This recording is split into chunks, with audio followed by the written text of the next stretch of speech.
today's sentence pattern is it is blank and that. ठीक है, it is this book that I like. यही वो किताब है जो मुझे पसंद है.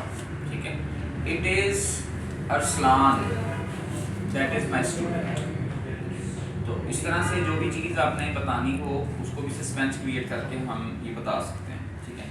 सेकेंड है इट्स टू बैड दैट. तो अगर कोई चीज़ आपको बुरी लगती है, जैसे for example it's too bad that Pakistan lost the match. कोई भी सैड न्यूज़ है, इट्स टू बैड दैट.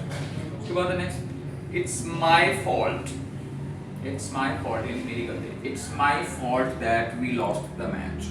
ये मेरी गलती है कि हम मैच हार गए. It's my fault that I could not deliver the goods. ये मेरी गलती है कि मैं अच्छा परफॉर्म नहीं कर सका. ठीक है. नेक्स्ट है इट्स नॉट दैट और फिर उसके बाद बट.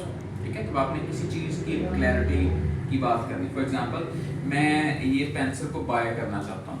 ठीक है, तो मैं ये कहता हूँ कि it's not that this pencil is not beautiful but it's very expensive. ये नहीं है कि ये अच्छी नहीं है पेंसिल, बस ये है कि ये कीमती, ये महंगी बहुत ज़्यादा. ठीक है, तो आप उसको एक्सप्लेन जो है वो करने की कोशिश करते हैं. जैसे फॉर एग्जांपल आपने किसी को इनवाइट किया, it's not that I don't value your invitation. ऐसा नहीं है कि मैं आपकी इन्विटेशन की कदर नहीं करता, but I don't have time, लेकिन मेरे पास टाइम नहीं है. नेक्स्ट है अगर आपको कोई चीज़ फर याद हो. ठीक है, तो आप उसके लिए क्या कह सकते हैं.